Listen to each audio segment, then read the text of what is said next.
Hi everyone, welcome tonight. I'm Catherine Foster. I'm the Executive Director of New Winston Museum.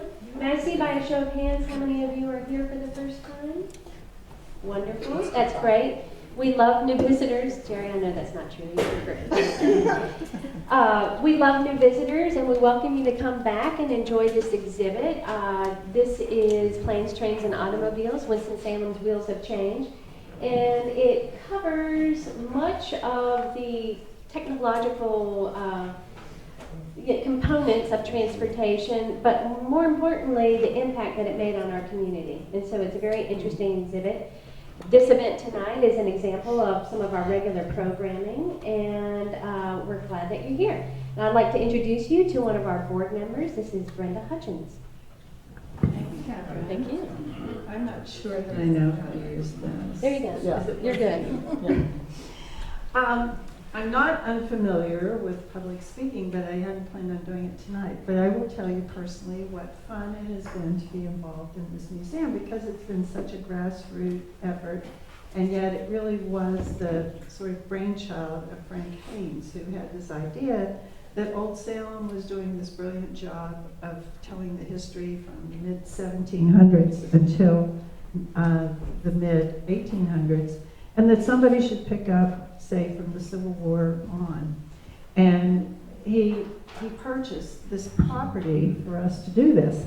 And it's really been something where we have learned as we went along. And so we decided that we had the story to tell, which we do, and we change it regularly. But in addition to that, we wanted this sort of loose-end program, as you are experiencing this evening. We wanted to be able to say, not only is this the history and have it Wikipedia-oriented, but we wanted also to be able to say, here are some of the people who made a difference.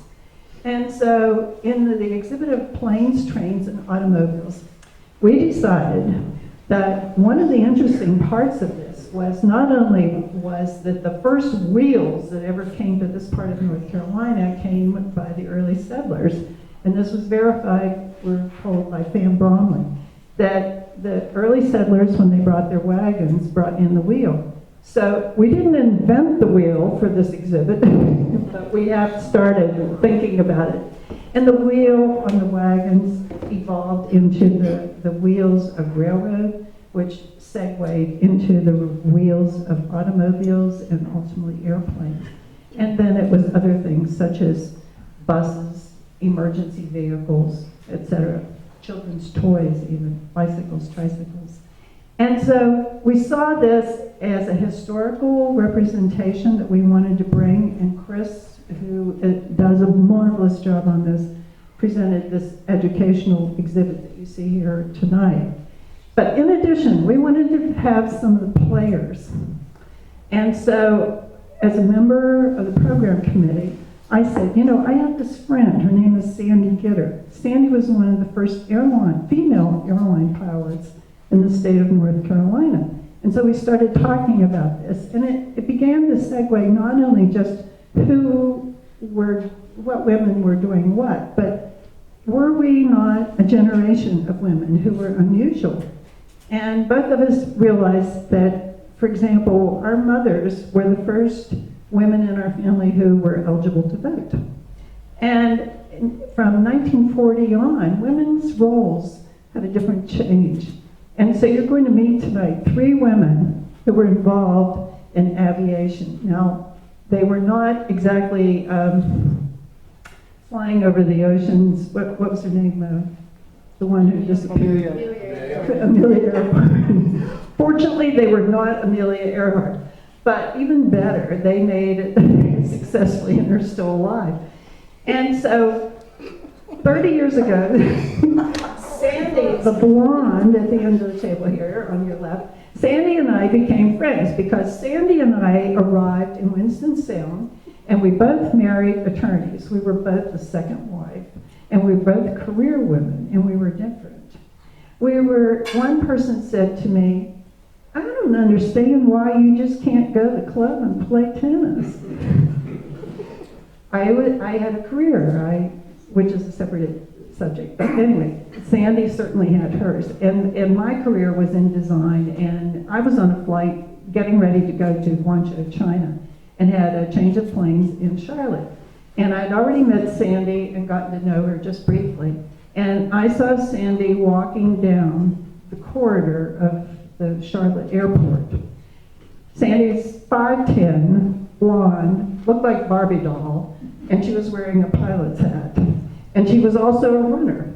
So she didn't just, sashay down the corridors. Sandy was definitely a brisk talk. And so I recognized her and I thought, oh my gosh, that's Sandy Gitter.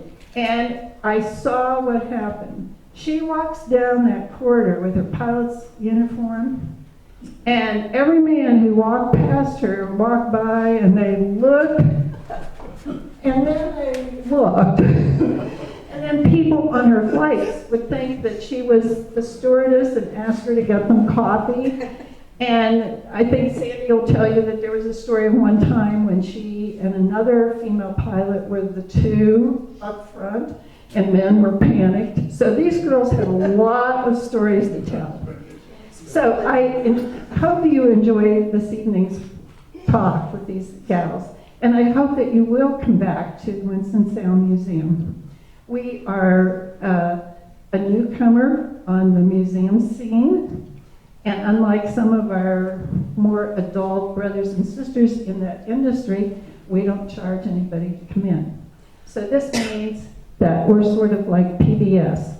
It doesn't cost you anything if you want to be a freeloader, but on the other hand, if you'd like to throw in some pocket change and help us out, we are totally dependent on donations and grants. And we want to make it work.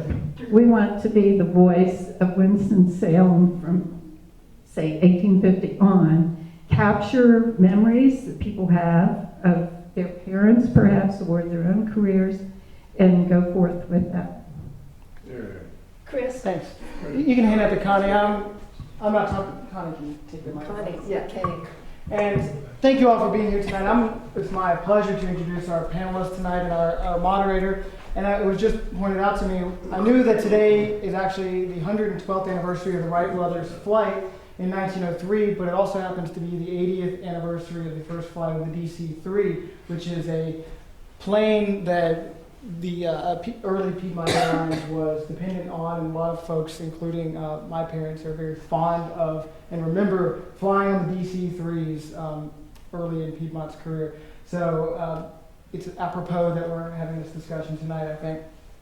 So going from your left to right, we have Sandy Williams Case Gitter. She's a native of Akron, Ohio, actually the state that the Wright brothers are from. So, and she learned to fly at the Akron Municipal Airport. She went on to General Motors as their first female pilot, and from there came to Piedmont Airlines as one of the early female pilots for Piedmont Airlines. And she has lived in Winston-Salem since 1984. Connie Tobias, on the far end there, Connie's been in aviation for over 40 years and has flown over 70 different kinds of aircraft, from the 1902 Wright glider to helicopters, and she's the only woman in the world to have successfully piloted the 1903 Wright airplane. She worked as a pilot for Piedmont Airlines, then, as they were bought out, US Airways, and then American Airlines, and she spent 10 years as a captain. Nancy Robinson in the middle. Nancy was born and raised in Winston-Salem and is a graduate of R.J. Reynolds High School. She began her career as a flight attendant, or a stewardess as they were called in those days, with Piedmont Airlines in September of 1966, just 4 years after Piedmont introduced its first class of female stewardesses. She continued flying while going back to school at UNCG in the early 1970s and graduated with a degree in social work in 1975. She retired from US Airways in 2005 after nearly 39 years of flying, and moved to a second career in social work. And it sounds like from the date that you gave me that you just retired a couple weeks ago from that career. So congratulations on that. And our moderator tonight is Dr. Michele Gillespie. Michele is the Dean of the Undergraduate College at Wake Forest University and Presidential Endowed Professor of Southern History. She's been teaching at Wake Forest since 1999, and her recent publications include a biography of Catherine and Reynolds and R.J. Reynolds, which is fantastic. If any of you have not read it, I encourage you to. I'll just put a plug for that book. Fortunes in Partners in Fortune, right? Yeah. So, and I think the way you tell it is that you wanted to write a book about Catherine Reynolds because here's this amazing woman at a time when women usually didn't have that big of a public role, but then you realized you really couldn't tell that story without also talking about RJ. So it's a really fascinating book about Winston-Salem and two amazing people. And also recently co-edited 2-volume collections of essays on North Carolina women from the American Revolution to the present. Now, without further ado, our panelist and Dr. Gillespie. Thank you very much. Thanks so much, Chris. It's wonderful to see you all, and it's really wonderful, I think, to celebrate the 3 women up here. They are extraordinary. They are pioneers in ways I think we don't traditionally think about women as pioneers. We look to women firsts in the 18th century and the 19th century. We talk about women suffragists, and then we assume everything is finished after that, almost as Brenda was referring to. And I think you're going to hear, as these women talk about their lives and their decision making and the challenges, the ways that they have been truly very, very important women leaders. So I'm really looking forward to the conversation. I'll ask some questions, but mostly the focus is going to be on these 3 folks. And then when we've kind of heard wonderful stories, we'll also then open it up to all of you if that sounds good. Well, let's start out with a question about the flight industry. What drew each of you to flight? Why did you want to be involved in the airline industry? Okay, I have the microphone. I'll go first. My name is Connie Tobias. Good evening. When I was 5 years old, I wanted to be a pilot. I don't know where it came from. I had a passion for it, but it wasn't in 5 years old, 1955. And it wasn't until 1975 when I was pedaling a 10-speed bicycle from California to Delaware, and I stopped in the state of Missouri. No, it's a beautiful state. It's a beautiful state, it really is, but they have a lot of hills. And I was at the top of one of the hills and taking a drink of water with my water bottle turned up, and I saw a jet airliner gracefully flying across the sky. And I said, when I finish this bicycle trip, I'm gonna go home, sell everything I had, which wasn't much, and I'm gonna be an airline pilot. That's the way I started. I'll just pass this one. Yeah, I'll pass that. Sandy Gitter. It's good to see you all here this evening. I'm not used to speaking into a microphone, so I'll just do the best I can. My story isn't quite as elaborate as that. I went up flying with a friend of mine when I was about 18 years old and absolutely loved it. And I thought, I could do this. And I put on an airplane and I never stopped until I finished all the things that were required to be an airline pilot. And it's been a joyful journey. Takes a little longer when you start as early as I did. I'm sort of the grandmother of aviation, but persistence pays off. Nancy? Well, my story is definitely not exciting. Most ladies who started in the airline industry as a stewardess, as we were called back then, had a story either like Connie or Sandy. It was something they dreamed about. For me, I finished my sophomore year in college. I did not want to go back in the fall. I did not know what I wanted to do. And my neighbor happened to be #1 on the seniority list of pilots with Piedmont Airlines, and I babysat for his children, Bud Gilly. So he said, why don't you go over there and just talk to them, you know, and see what it's about, see if you want to be a stewardess. And I said, okay. So I went over, I was interviewed and hired that day, and I said, oh my, what am I going to do? So I went home and told my parents. My mother, who was a school teacher, very much wanted me to finish college and, you know, follow in her path, which I certainly understand. My father had a private license, and he thought it was really cool. So I was hired, started in September class of 1966, and back then it was certainly not considered a career. Average longevity was 18 months for a stewardess, and almost 39 years later, I retired. Nancy, that's great. And what you're saying is your parents were really, your mom wanted you to finish college, but your dad was very, very supportive. Yes. That means I want to ask Connie and Sandy, what did your parents think about your desire to be pilots? My dad thought it was a great idea. I kind of get those adrenaline genes from him, I think. Mother, not so much. She couldn't believe that her only daughter wanted to fly and her only son wanted to race motorcycles. And my brother raced until last year when he passed away. At 68, he had won 4 national vintage championships. Very proud of him.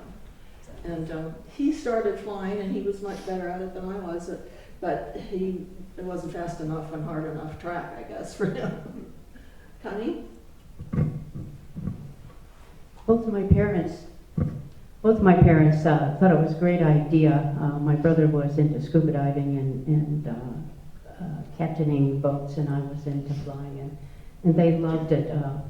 My stepfather at that time, my father had passed away, was afraid of flying, and I would take off somewhere in some little light twin or a single engine, and I'd call back to let them know that I had gotten to my destination okay, and my stepfather would go, "Yep, I saw the little legs go up on that airplane. I knew you were going to be okay." Well, all three of you share a history, a career of working, at least part of your career, for Piedmont Airlines. So can you tell us a little bit about Piedmont? You know, what it was like when you signed up to work for Piedmont? Were you particularly attracted to Piedmont Airlines? You know, was there something special about it? And I should tell you all that when I was a teenager and I went to college, I lived in New Jersey, and I was going to Rice University in Houston, Texas, and the only airline I flew was Piedmont, and I actually landed in the Smith Reynolds Airport, and you know, little did I know that 25 years later I would be living here. But I always had such affection for Piedmont Airlines, and I think back, I could have been either of you could have been piloting the plane, or Nancy, you could have been the flight attendant on that plane. So tell us more about Piedmont and whether you were attracted to it, what might be special about it for each of you. I was working for a commuter and a regional airline from 1982 to 1984, and out of West Virginia and then out of Cleveland, Ohio. And the only thing all the buddies that I flew with talked about was Piedmont Airlines. And I was pretty naive at the time, and I thought, well, that'll be the place for me too. I only had enough money to send an application to one airline, and it was Piedmont Airlines. It was the best place I have ever worked in my entire life. They valued their employees. They made you feel proud of your work. You worked really hard for them. And, you know, to the extent that what they expected of you as an employee, let's take it right down to the men's room and the ladies' room out here in the ante room for this room. And Piedmont Airlines did not have men and women on the signs. They had ladies and gentlemen. It was to that extent. And every aspect of it, didn't matter if it was Christmas or anything else. If somebody called you and said, can you fly today? You said, yes, sir. Yes, ma'am, I will. It was your dedication to them. And it's interesting, after all the 33 years of airline flying that I've had, that people say, well, who did you work for? And I say, Piedmont, U.S. Airways, American. They go, oh, Piedmont, I know them. Oh, wasn't that the greatest place in the world? I said, you bet. Well, growing up in Winston-Salem, the only airline was Piedmont Airlines. So I've been on an airplane once in my life while I was at school at Meredith in Raleigh. I had flown from Raleigh to Washington on Eastern, I presume. I don't even remember. I just remember I threw up. So not a good experience. So, you know, for somebody to have that experience and then you apply to work with the airlines, you know, that can be a little scary. But I think that working for Piedmont, I mean, I started out very young. I was very naive. When I started, you were the only stewardess on board. There were the two pilots in the cockpit and you in the back. So it was like family. They kind of embraced you and took care of you.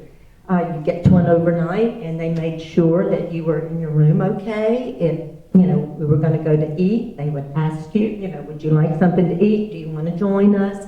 They were I think most of them were very protective of us. I'm not going to say all of them. Some of them tried to sabotage us. You check your emergency equipment, everything's fine, and then the captain comes and says, well, you didn't get that water bottle, the seal's broken. Well, it's because he came behind you and he broke it himself, so then he delayed the flight, not us. But I think, it was a family, and you have a really strong connection when you're working for a company like that, and I'm proud to say that I still maintain a lot of relationships with people that I flew with. Last week, 4 of us got together. No one lives here but me. They came in, we went to Candle Tea, ate at Salon Tavern for lunch, went out to Mrs. Haynes' Cookies, and one of the ladies I had not seen in 30 years. And we picked up right where we left off. It's like we'd never been apart.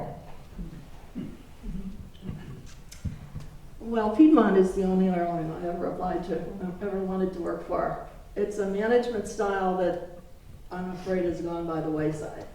And there was one person responsible for that style, and that was Tom Davis, one of the most amazing men I've ever known.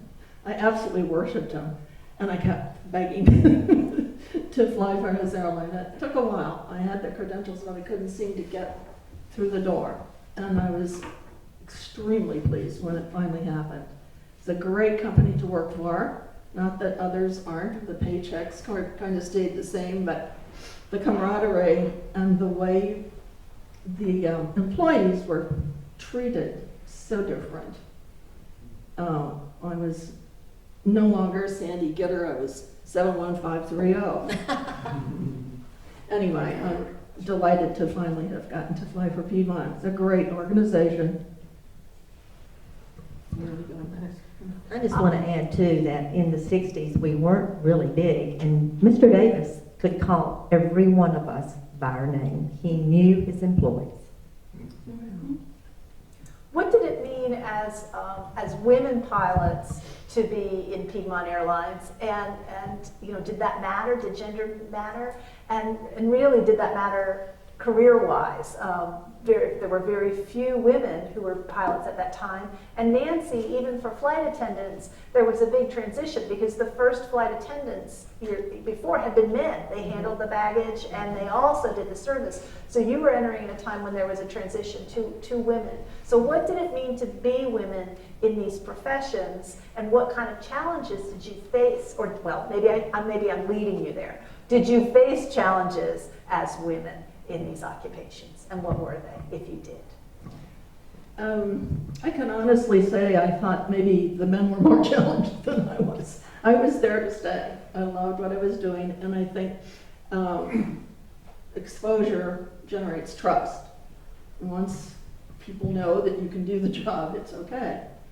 There have been some, especially at General Motors, most of their pilots were retired World War II pilots, and that was a tough a tough place for a female, I think, and the only one.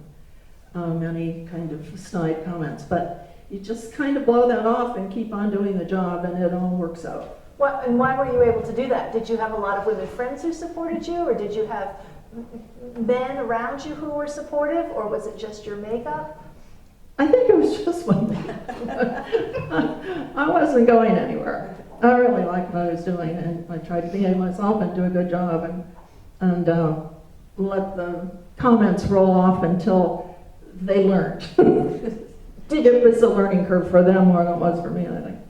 Did you see yourself as a feminist, or did you see yourself as sort of doing something for the women's movement and recognize that this was really important to do for all women, or you were doing what you loved and that was it? I wish I could be noble and say that I was doing it for all women, but basically I was doing it for me, and if anyone else benefited, that's gravy.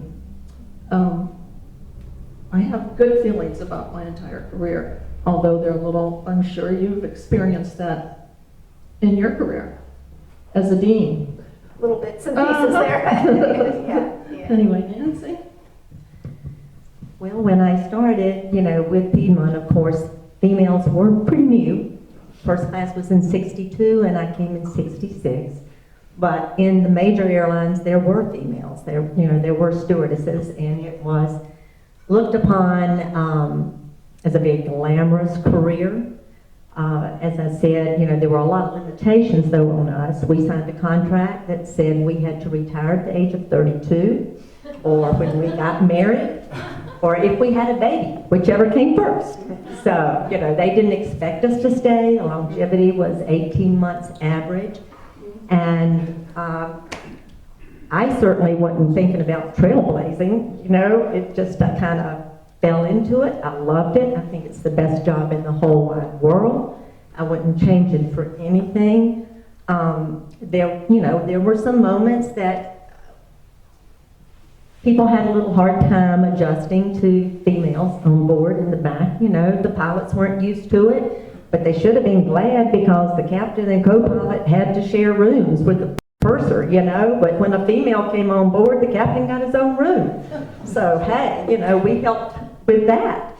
But, most of the captains and the co-pilots were very welcoming to us.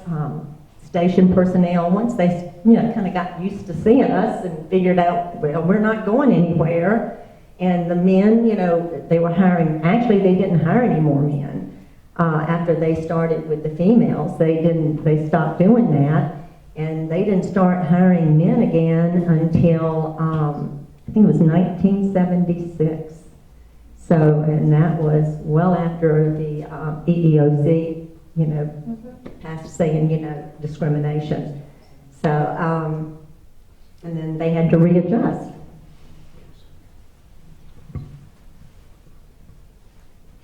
When I started flying for the airlines, for the community, the regional, or the majors, I didn't realize, I loved what I was doing, and I didn't realize what that would come with. I got a lot of credit for things I didn't do, good things, and I got a lot of credit for bad things I didn't do. And I realized in the uniform, walking down the concourse, that people would stare at me. If people were in a restaurant, food would drop off their forks. It was very uncomfortable for me. So I walked with my eyes straight ahead. I never looked at anybody. I never had eye contact. As often as I could, I walked under the concourse to get to the airplane so I didn't have to deal with all that. Consequently, if you think about that and you think about a woman, and the first time this man, this captain, has flown with a woman, they're going to be uncomfortable. They don't know, what's it like? Can she fly? Do women really fly? Et cetera, et cetera. So there was this time where every time you got into the cockpit, you had to be on. You had to prove yourself. And it doesn't mean that everybody else didn't have to work hard. It just meant that it was a new situation. Everybody had to adjust to it. With that, I'd like to say that I learned very early on that it takes a man of quality to accept a woman of equality. Fortunately, there were scores of men of quality out there, but there were a few pontificating old poops. And they had their time and got to say things, and I don't give them any more credit or any more time in my life. I've had a very blessed career. It's had challenges, but it's been wonderful. Connie, how did that change over time? In other words, how often did you have to have that experience of flying with a male pilot, and this would be the first time as a woman you had to do that? Did you find that happened heavily at the beginning of your career and it changed over time, or did you keep facing that? Yes, it changed over time. When they figured out that we women, Sandy and I and the rest of the few women that were out there could fly, we were good at what we did, we became accepted, we became part of the old men's club, or the old boys club, and they accepted us. However, when, I think it was in 2006 or 2007, I started with Piedmont in 1984, a month before Sandy did. although she's older than I am, doesn't look like it. Anyway, yeah, I guess I did have to say it. We've been friends for, 31 years now, going on 32. But anyway, it was 2006, possibly 2007. I'm in 4 stripes on my uniform. I'm in Paris. The flight attendants are all lined up. They can't get on the airplane because they're doing this security search. And the pilots are allowed to get on the airplane. And I came up, started to get on the airplane because I could go to the cockpit and do the security search. And the man puts his hand up. He goes, "Stop." Okay, so I stopped. Well, here come the other 2 male pilots, and we all have 4 stripes on our sleeve and the scrambled eggs and everything. And they go right past and get on. And I looked at this young man, security chief, and I went, and I did this. And he goes, "Oh, excuse me." So, yes, it did change over time, and it changed radically. But on occasion, you'll get some young person or somebody who, who assumes that because you're female, that you're not part of the front end crew, or they just don't know. And it's not an ugly thing. I don't mean to say it's ugly. It's just, I look at it and I go, well, in my lifetime, the education isn't complete yet. And that's basic. That's a great answer. Nancy, what about you? Did you see much change over time in the way that you and other flight attendants were treated from the beginning of your career, over the course of your career, that you were treated more professionally, or how did that play out? Well, in the beginning,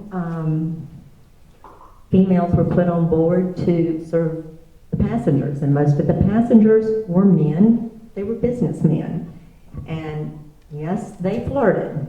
And yes, we had to be gracious and speak to them and acknowledge them, but we had to keep it professional also.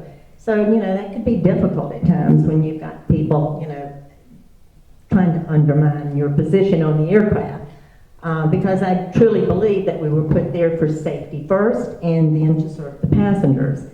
But through the years, the bigger we got, the more females there were. I think passengers, came to understand what our role was, and we didn't see as much of that, which I'm very happy to say. They respected us, listened to us, and knew that if there was an emergency, we were the ones who were going to get them off the aircraft. Sandy, what about you? What kind of changes did you see over time? Can I tell a funny story? Of I don't know if course. Connie remembers this or not, but this sort of gives you an idea of how passengers and the general public looked at us. We were based in Syracuse on the F-28, where they board from the asphalt up the stairs. And I had the cockpit window open. Connie and I were flying together because they were short of first officers. So we took the trip, 2 captains together, which is usually a bad thing. But in our case, it was great. We had a great trip. So it was my leg to fly. I'm sitting in the left seat with my window open, catching a breeze and watching the people board. And I heard this one gentleman saying, "Why, look, Ethel, there's a lady pilot." And they came on up the steps, and the man peeked in the cockpit, and he said, "Oh my God, Ethel, there are 2 of them."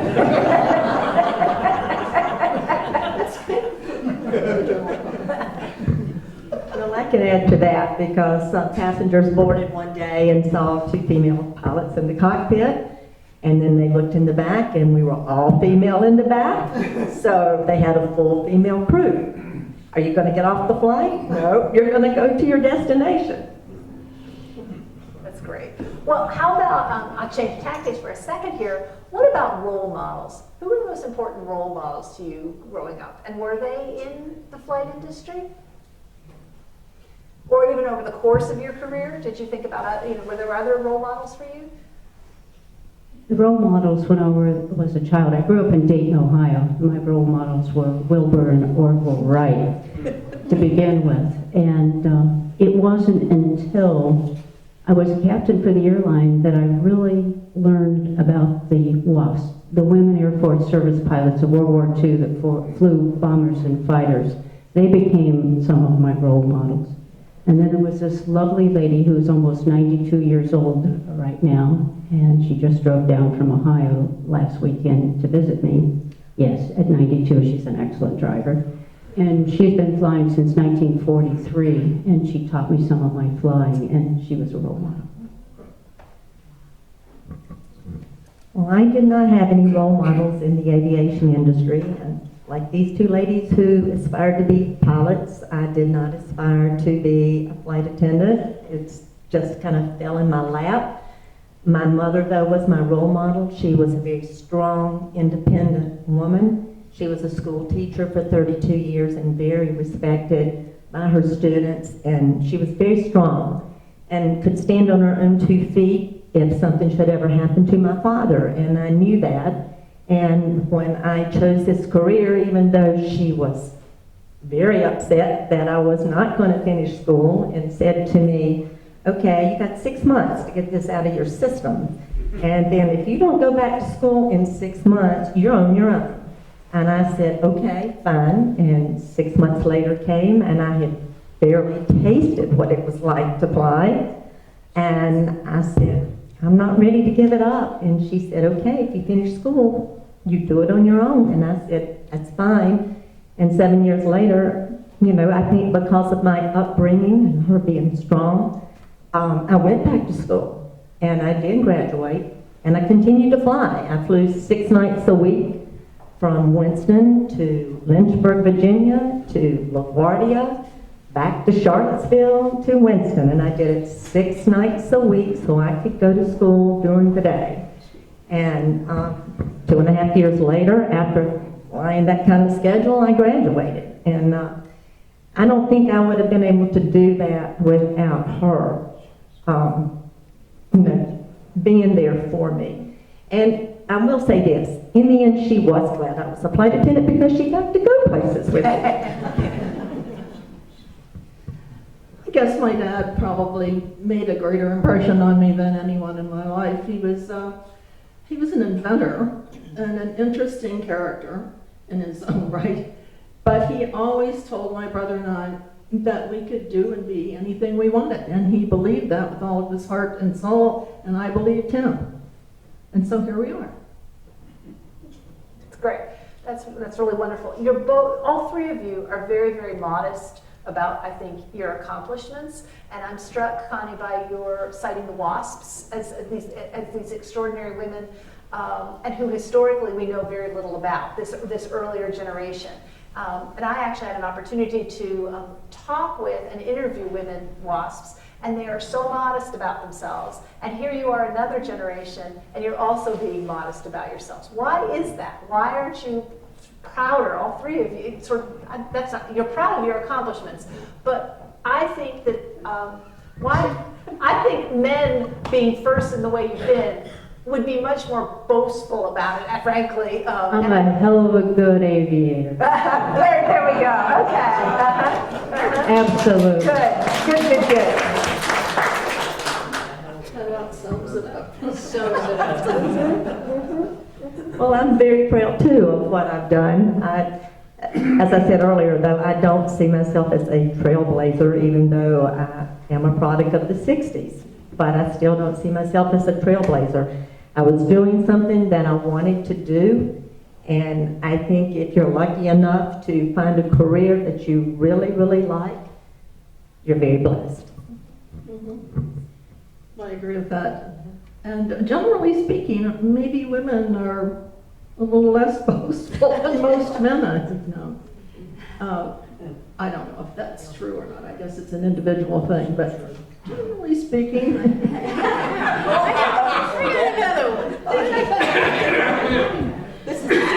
You know, I think that we are not as boastful because we end up, now please do not get upset when I say this, that many times you get called a bitch.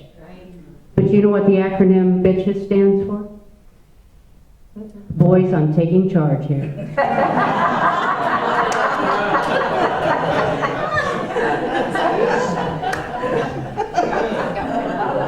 Now, what I've heard is that that flight attendants and women flight attendants and women pilots, what you've suggested is really supported each other. Is that true? Because I think maybe from outside, we might think that flight attendants might see their roles and responsibilities and position differently from women pilots. There might be friction, but am I accurate that you saw each other as kind of sisters in the air and you supported each other? Absolutely, sisters in the air, and there's a camaraderie there that you just, there's just no way to explain it. Yeah, I'm reminded of my very first trip as captain on the MD-80, and it was an all-female crew, and it was the best trip, I think, of my career. We had a grand time, and we really did support each other, and there was no tension. Okay, go ahead.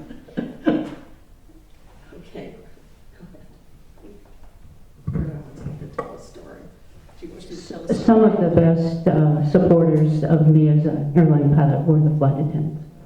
That's great. That's really wonderful. And I think that's a story that nobody knows, right? That the public, do you know about that? Would you have thought that women pilots and women flight attendants would have been that supportive of each other in a community? I don't think there's any scholarship to that effect. I think that's a really important aspect of what you've done that you need to claim. It matters. I think it really, really matters. What would you say to women today in terms of the flight industry? Is this, do you see this as a place where women should pursue their careers and their ambitions? Since I have endowed a scholarship for young men and women aviators that are aspiring to fly, I have opportunity to talk to some of them sometimes, and basically in any, whether it's aviation or anything, if you pick something of value that you're passionate about and you're willing to be disciplined to do the hard work, you're going to be successful. And so if you have that love and that passion for aviation, go for it. I agree with Connie on that. If you find something that you really love, go for it. And I'm proud to say that my son is flying. He's been with NetJets for almost 20 years now. And now his daughter is going to attend Ohio University. Connie and I both went to Ohio University, so I'm tickled about that. And I'm going to have her call you about that scholarship. Okay, that's great. I asked that question because I was thinking about your history with Piedmont and what a wonderful airline that was. What did it mean for you when Piedmont was then bought out by US Air? What kind of transition was that for you? Rocky. Piedmont was a southern airline.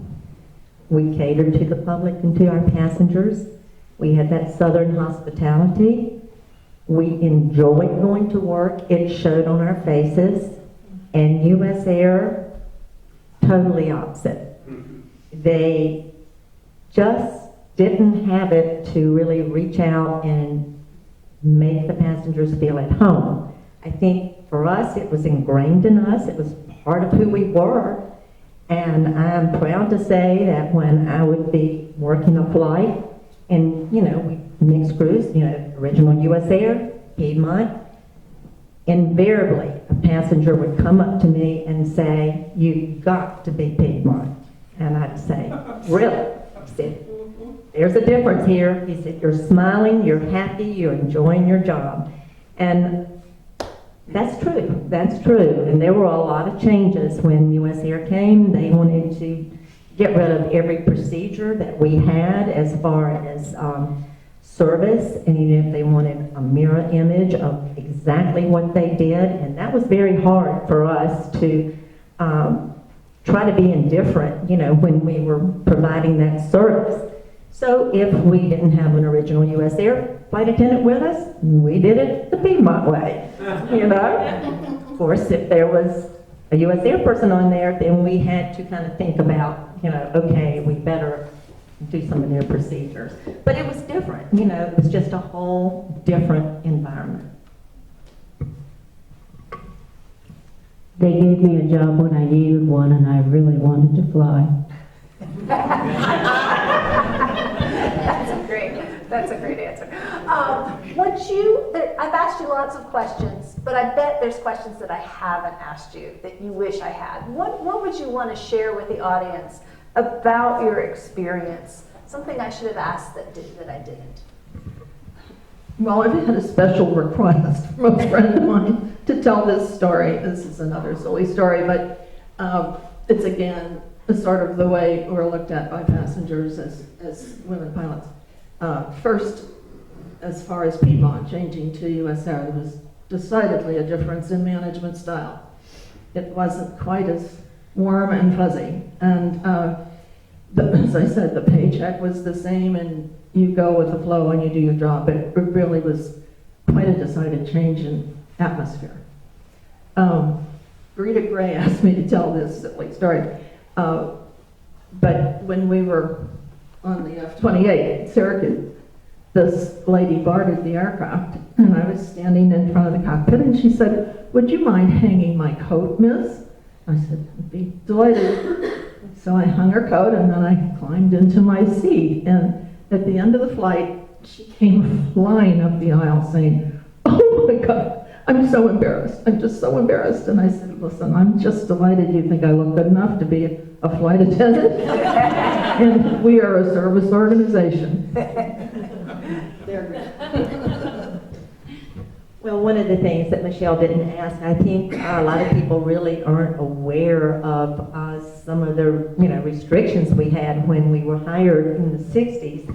When I was thinking about doing this and I was talking to my son, who is 32, he said, "Wow, Mom, I didn't know all of this." But we signed a contract, as I said earlier, that we had to leave the airline at the age of 32, or when we got married, or if, heaven forbid, we got pregnant. That was part of it. We had weight checks. We had to be between 5'2" and 5'7". We had to wear red nail polish. We had to wear, red nail polish, red lipstick, and redheads don't look real good with red lipstick. So, the picture that was passed around, that was our first uniform. We had to be in full uniform anytime we were in front of the public. The only time we could take our jacket off was when we were serving. When we finished serving, the jacket went back on. That hat sat up on top of my head. There were 4 rollers that kept that hat on my head. That hat could not come off. So, it was quite strict. We wore navy gloves.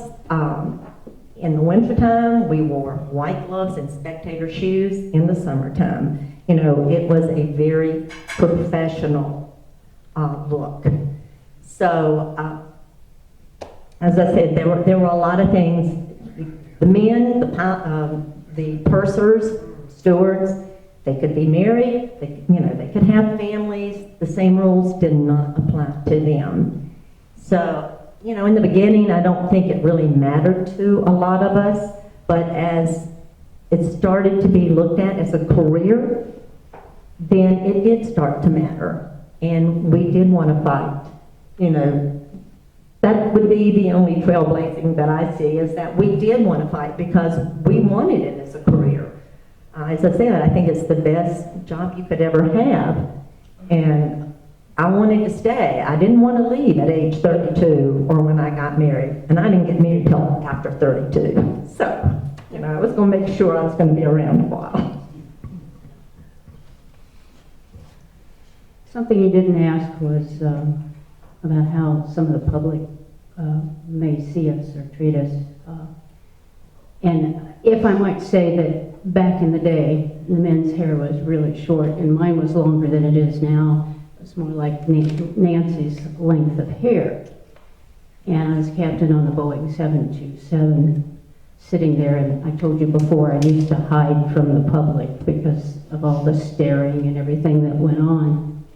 One of the things that did happen, and this didn't happen once in a while, it didn't happen once a day, it happened every flight, and almost every passenger said it. And I was really tired of hearing it. And people would come by and look in the cockpit and go, "Oh no, it's a woman. I'm getting off the airplane." Well, nobody ever got off, but they had to say that. Well, one time, because of the way the jetway was pulled up, they could see before they got on the airplane that there was a woman in the left seat. And this one man stuck his head in the cockpit and he goes, "Oh my goodness, thank goodness it's a woman." He says, "I thought it was a hippie because my hair." So there was one man with a sense of humor out of every flight, every passenger day. That's a wonderful story. Well, I personally could keep interviewing you for the next hour and a half, but I won't do that because we've got 40 people here. Yes, question.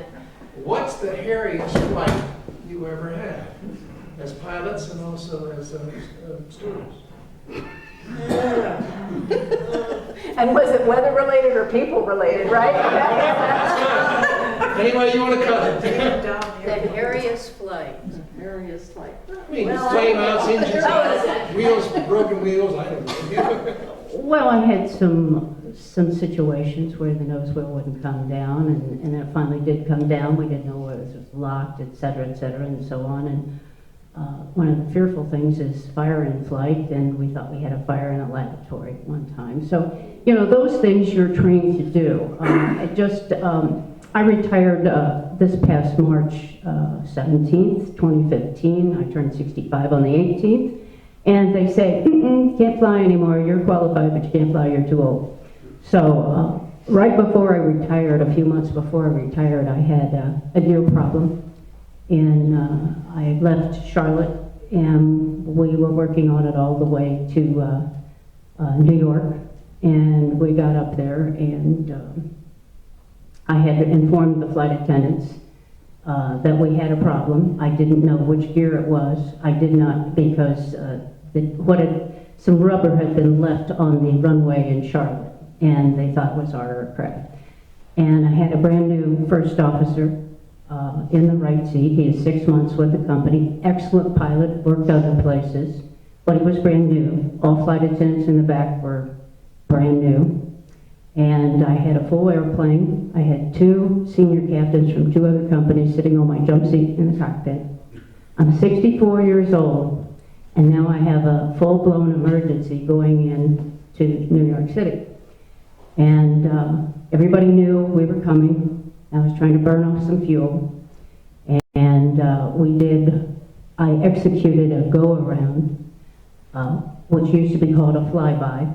So the tower and all the people on the ground could look up and see if there was anything, gear was turned sideways or something was hanging down or whatever.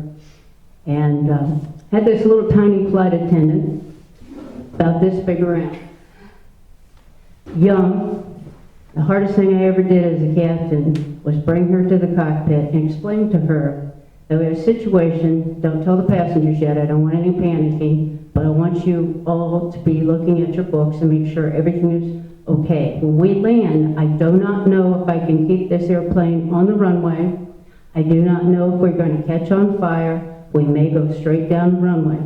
Her answer to me was, or her question to me was, are you going to say brace for impact? I said no, because I'm not going to know anything until we touch down. Fortunately, everything worked out fine. Taxi, was even able to taxi in. And I looked at my co-pilot when we parked, and I said to him, what do you think? When they come up and want to see my pilot certificate, I should give them my AARP card first? He was young enough to be my son, possibly my grandson, and I decided I was tired of being a hero. I was ready to retire. Good story. Thank you. Well, while Connie was talking, I was thinking of several incidents, and I can't say that one was hairier than the other. They were, hairy in their own respect.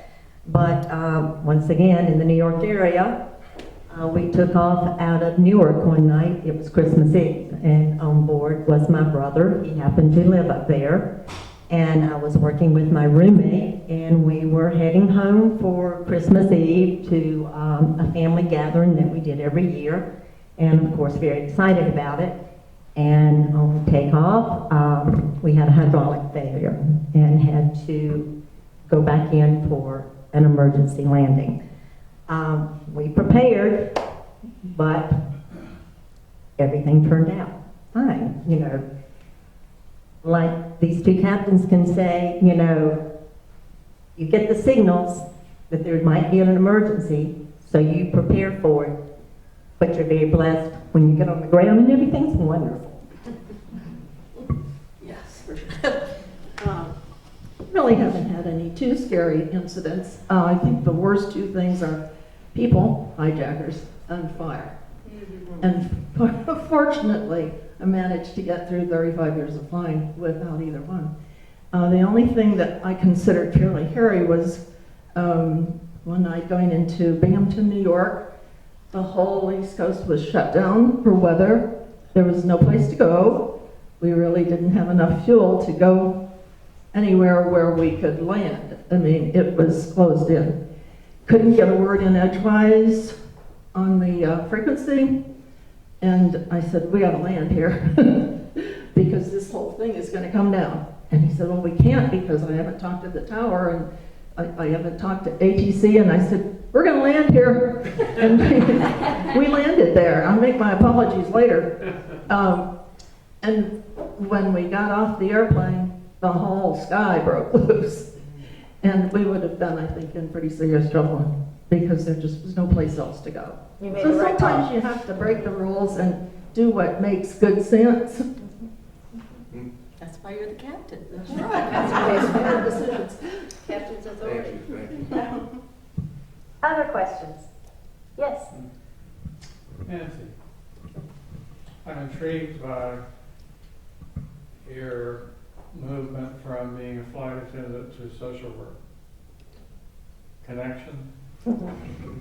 Well, you do a lot of social work on that airplane those passengers. So I had a lot of practice. That's what I was majoring in when I was in college initially, and when I decided to go back, my advisor wanted to talk me out of it because she wanted to put me on an easier path since I was going to continue to work. And I said, no, you know, this is what I want. So that's the path I stayed on. So when things changed with the airlines in 2005, our retirement was terminated, and I was looking at another merger. We were about to merge with America West, and I thought, ooh, I commuted from here to Charlotte, so I drove at least 3 days a week to Charlotte. Now, granted, I could have done a four-day trip and drove once, but I wanted to fly the island trips. They paid high time and they were fun. You know, everybody on there was going to have a good time. So that's what I chose. And then I just decided that maybe, you know, with the retirement issue, I ought to look around and see what might be out there. And there was an opening for a position with Exchange Scan, which is a child abuse prevention agency here in Winston-Salem. And I just sent in my application, and I was invited to their benefit dinner, and this was in October of 2004, by a friend of mine who was on the board, and I didn't even know at the time she was on the board. So we went to the benefit dinner that night, and the deputy director said, I know you. And I said, no, I don't think so. And then she said, I know what it is. I just saw your application this morning. It was on my desk. So that was kind of ironic. And she said, the position you have applied for, I want you for something else. And I said, really? And she said, yes, I need a volunteer coordinator. So I said, okay, and we set up an interview. So when I was hired, I was doing part volunteer coordinator, and she, of course, was looking at people skills from my job, you know, in the airline industry. And then the other part of my job was social work. I worked with first-time parents and their babies. So that's how that all came to be. It was just a fluke that everything turned out the way it did. If I hadn't have gone to that dinner, if she hadn't have seen my application, I probably would still be flying.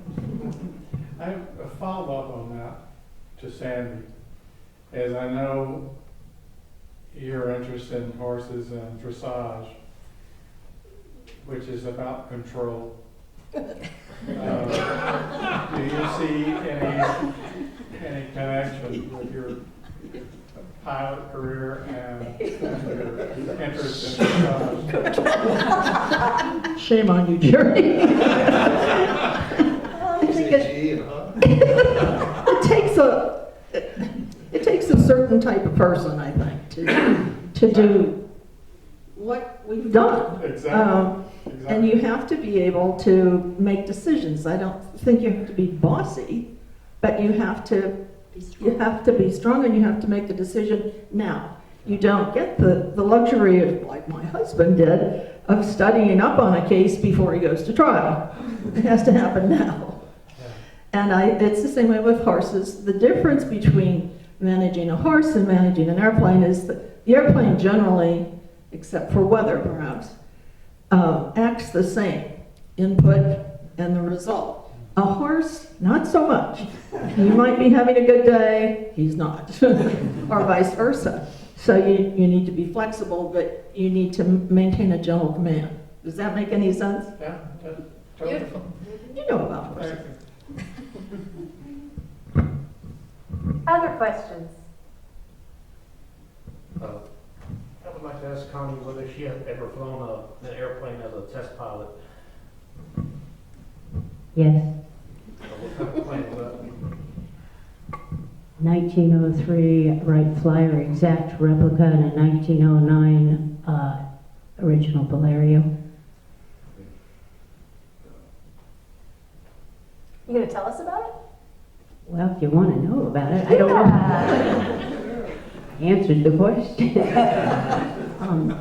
I had flown the Valerio, which is powered wing warping, and there's nobody to teach you to fly it. It doesn't fly like airplanes, normal, regular, up-to-date airplanes. And I have a background in engineering, industrial and systems engineering. Took me a year studying and getting my little airplane skills back together and doing aerobatics and upset recovery and flying everything I could get my hands on before I flew the Valerio, and looking at the Valerio as an engineer and seeing the way the components were put together. And so anyway, it took me that long. I was sitting, at the end of that year, I was sitting in the middle of my bed watching those magnificent men in their flying machines and fast forwarding to the flying part. And I came to the conclusion that they all crashed. So I thought, well, you don't know enough yet. So I called old Ryan back in New York, and I said, I need to talk to your Valerio pilot. And I called him up, I talked to him, and I told him I was going to fly this Valerio. He says, you're not really going to try to do that, are you? And I said, yes, sir, I am. He goes, oh, no. And then he tells me everything he knows about a Valerio, and he says, you need to call this gentleman in Texas. I called him up. I told him I wanted to fly a Valerio, and he goes, oh, no. And then he told me everything he knew. So Howard Miller, a retired Piedmont pilot, elder gentleman, went out to see him, and I said, I need to fly your Cub, your 1934 E2. And I said, I'm going to fly a Valerio. And he'd be mowing on his field, and I'd be flying his Cub around and trying to figure out how to fly this Valerio. And we'd always sit at the picnic table before I'd go flying, and he'd go, what'd you learn today? And one day I went out there and I said, Howard, I think I got it. I think I know how it flies. He said, I'm going with you today. And we went up and we flew his Cub, and I practiced what I had learned from these two gentlemen in New York and Texas. And by golly, that's the way you fly a Valerio. And he and I together would go up and practice until I test flew it. And then I flew it for a video for scholarship in a purple satin flying suit with a hood and gloves and goggles, and they had a 1904 Cadillac sitting there and all these people in costume. And I thought, boy, you know, I've only test flown this one time. I had about 4 hours in it, but, you know, one time. And I thought, boy, you know, they're going to get this on video today if you really mess this up. And so I went over my emergency procedures, and I said, no, everything's an emergency procedure in this airplane. It has no windshield, no brakes, has bicycle tires. It's slender pieces of wood with yards of wire and a little bit of fabric. And when I shoved that power forward, and I had to get that tail, it's a tail dragger, way up in the air, all of a sudden, you know, all these things were going through my mind. The one thing I had forgotten about was this hood with these goggles around my face, filled with air like a drag chute. So I flew the first flight like this, came to a landing with a bounce at the other end of this grass strip, and I thought, well, you know, for photographs I had put this wire in here, so I twisted that thing down like a braid tie, no more problems there. But so I flew that, test flew that, and have garnered scholarship money for doing things like that for the young aviators in Katarina who's coming to a higher university. And then the 1903 Wright Flyer, I do a reenactment of Harriet Quimby, who was the first licensed woman pilot in the United States, August 1st, 1911, and the first woman to fly across the English Channel, April 16th, 1912. And I was doing a reenactment for high school students in Cincinnati, Ohio. And of course, when you're in a costume and purple satin with knee boots, gloves, goggles, and fly scarf and the whole thing, it's like being a Disney character. Everyone wants your picture taken with you. Well, it just so happened at this particular event in 2003 that there was a 1903 exact replica of the Wright brothers' first airplane. And of course, they wanted me to get on it in that purple satin suit and take pictures and et cetera, et cetera. I got to talking to these gentlemen, and we talked about density, altitude, and anhedral, and the way the flyer was built, and they figured out I knew something. Knew I flew a Valerio, which is powered wing warping, which the Wright Flyer, that's what it is. They thought I knew something, and so they asked me to be their test pilot.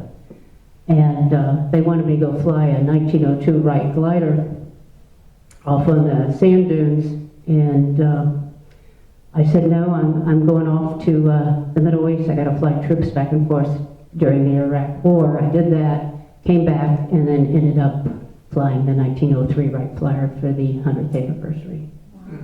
And it does fly, it does have control, not much. If you, it's sort of like a rhythm, and if you miss a beat, it's a do-over. So, but anyway, those are the two airplanes. I'm taking up too much time. Those are great stories. Yes? Is there a height requirement for flight attendants now? Is there any, like? No. No? You don't have to reach anything? Well, I'm sure when they're hiring them that they're looking at that, Yeah. but when I left, the weight check, as I said in the beginning, the weight checks were very stringent, but when I left, if you could get through the emergency window exit in a set amount of time, you pass the weight check. Okay, I have one more quick question. This is really stupid, but when I get on these early flights, I think, what if these people, this captain or the flight attendants overslept? What is the deal? How do you make sure no one oversleeps for those like 6 a.m. takeoffs? Do you have a buddy system, or is there a captain on call that, you know, have y'all? I've got a story on that. Well, you have several backups when you have an early departure, especially if you've had a late arrival, and your pals look out after you pretty well. Yeah. If you didn't show up in the lobby, somebody definitely was going to come looking for you. But when I first started flying, our dispatch was in the Smith Reynolds Airport, and one of the dispatchers, Larry Overby, always called me in the morning to wake me up for my early departures.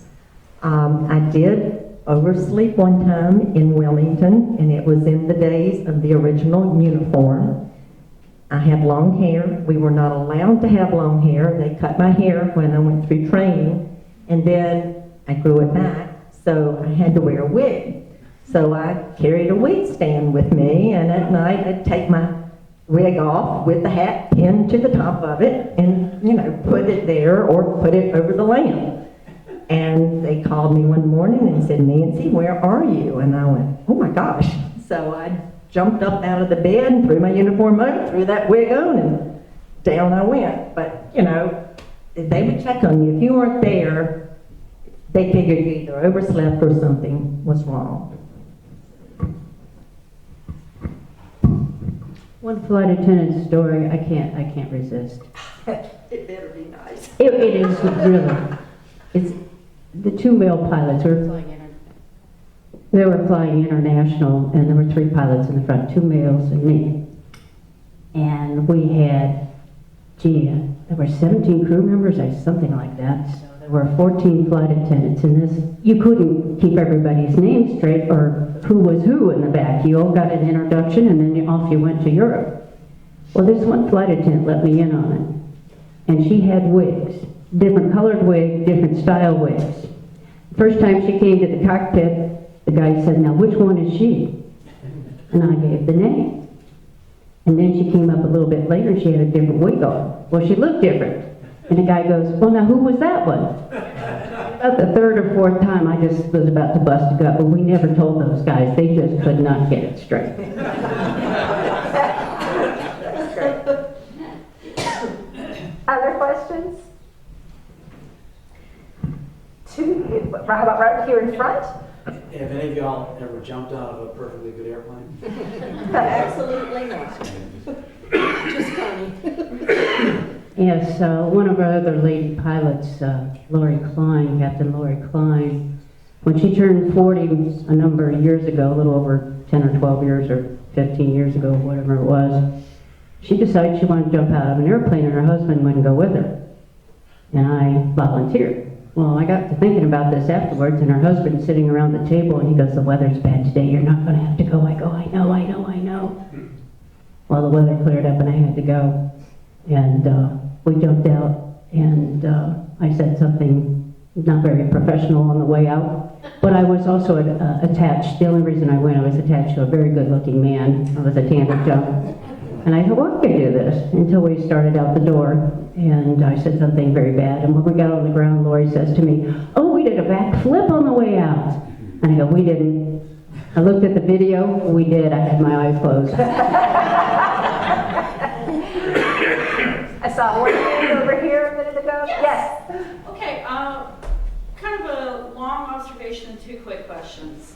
I'm holding my hand here.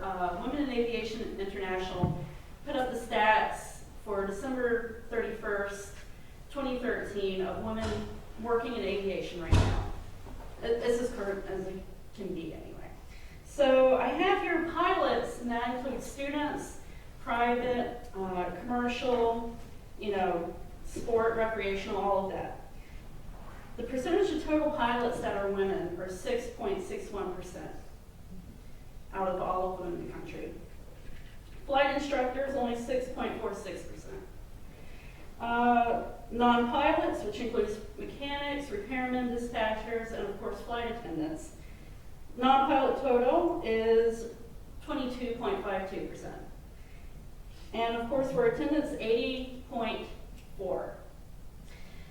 Do you see a future for women in aviation now? Because it seems like the numbers are still a little fudged, I feel like, even though I'm an aviation hobbyist, I'm not a pilot, anything professional. I even get remarks by other women who are friends of mine who think, "You love planes, that's so esoteric." And I was actually, I actually had that comment, and a lot of women that I know have an aversion to flight and couldn't imagine women, in that position, even as attendants, because they think it's a miserable job. So I don't know if that's the state of flying now, with, especially in the post 9/11 world, where flying seems to be more troublesome, especially with, TSA and, all these regulations. I don't know if women are kind of turned off by that, or, what's the future going to look like for women in aviation, if there is a gauge for that, if you have kind of an opinion on that. And also, what was your favorite type to fly? Not just the pilot, but also to work on. When Sandy Gitter and I started with the airlines, there was decimal 0.003% were women airline pilots. And when we became captain, we were very close in becoming captain. There were about 36 women in the world that were captains for the major airlines in the world, give or take. 2 or 3 or 5 or 6. All right, so you've come up tremendously in numbers. And what I'm hearing from, since I work with some of the, and mentor some of the young women, what I'm hearing is, what do we do about babies and children and holidays? And a lot of women don't want to do that. They want to be home with their children. So that's one of the things. But you got to look at Eileen Collins, who was the first woman to go in space on the space shuttle, and then the first woman commander. First time she went up, she was pregnant with her daughter, and her daughter turned out just fine. So, I don't know about that stuff, but the numbers have increased. It's a job that's open. In my career, I flew with less. Now I have over 22,000 flight hours in 70 different kinds of airplanes over a 40-year span. And I flew with less than a dozen women my entire career until the last 2 years of my flight. And I had lots of women co-pilots, and they're coming up through the ranks, and there's a lot of enthusiasm. So, I think, first of all, what we said before, pick something of value that you're passionate about, and be willing to do the hard work, and you'll be successful. I agree with Connie on that. If it's something you want to do, I think you should pursue it. There are a lot of changes in the airline industry. My friends who were up last week, and 2 of them still are flying, so they are still adjusting to the merger with American, and there are a lot of changes. They say, be glad you're gone. It's just not the same. Well, nothing's the same. It doesn't matter what profession you go into, there are changes along the way. And I've even seen changes in the 11 years that I was involved in social work. Nothing stays the same. So if you're doing something you like, you'll make the best of it, and you'll find a way to enjoy it. If you show something you don't like, I suggest you make a career change. I'll make this quick. We're getting on here. I think there's going to be a call for more pilots in the near future. People are aging out, and airlines are growing, and so I think the opportunity's there for someone that has the interest. But you do make sacrifices, particularly if you're having your family during this time. I'm kind of hoping that my granddaughter will pursue it, but you can't push someone into that. I wanted to give a quick shout out for the Tom Davis ACE Academy, which is a local program that is in partnership with Smith Reynolds Airport and the Liberty CDC. And they provide a summer camp for, it's pretty much elementary and middle and high school. And it's a wonderful camp. My daughter attended when she was 10. And they teach these kids in a week amazing skills, aviation skills. And by the end of the week, they get to co-pilot a little Cessna. And every day of the week, they get to sit in some kind of form of transportation. And this program is only $76 a week, so it's accessible to everyone. And you can find out about it through your school system. If you have kids or grandkids, it's really fabulous. And that gives me a lot of hope for aviation in the future. And on that great note, why don't we thank these wonderful women leaders for all of their